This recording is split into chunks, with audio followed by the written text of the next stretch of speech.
When I was a young health promotion officer in southwest Sydney, one of my first ever campaigns was called Drink Smart. It was a harm reduction campaign that hoped to avoid moralising about alcohol consumption while encouraging a more moderate approach. A smart approach, if you like. I was not long out of university at the time, and my cricket club buddies thought my leading role in this program was hilarious. But that's a personal blog for another day.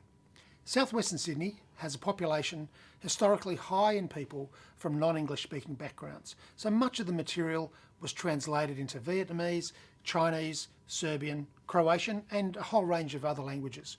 I was a bit concerned later when one of my Serbian friends explained that the boys in the local Serbian club loved my campaign, because the Serbian version, apparently, had ended up being interpreted as something like drinking more makes you smarter. Clearly an unintended consequence of my campaign. And health promotion is littered with unintended consequences. One of the most interesting debates is about the legislation around wearing helmets when riding bikes. And sure, helmets are likely to assist in a serious stack, but at what public health cost? This was the focus of a fascinating recent debate on the Triple J hack program. My buddy from uni, who is now Professor Chris Rissell, continues to argue that making helmets compulsory discourages bike riding and thereby undermines the health benefits that would accrue from a more active community.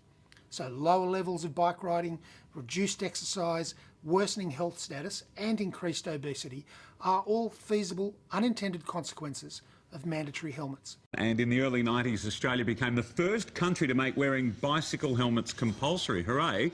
Now, nearly 30 years later, there's a push to change that, with cyclists around the country ditching head protection last week in a series of protests. And I noticed Donald Trump recently declared he wants the death penalty for opioid dealers in America.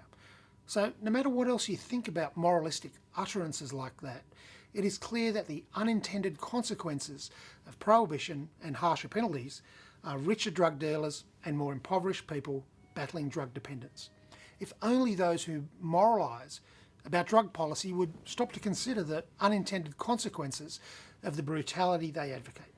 So too with initiatives that seek to increase the price of cigarettes as a method to reduce smoking in our community. Now these efforts appear to have contributed to a reduction in the prevalence of smoking in Australia, but some unintended consequences appear to be signalling some kind of limit to its effectiveness. When we start to read stories about illegal tobacco busts and large values quoted in the mainstream media, one senses we are, again, on the verge of making dealers rich.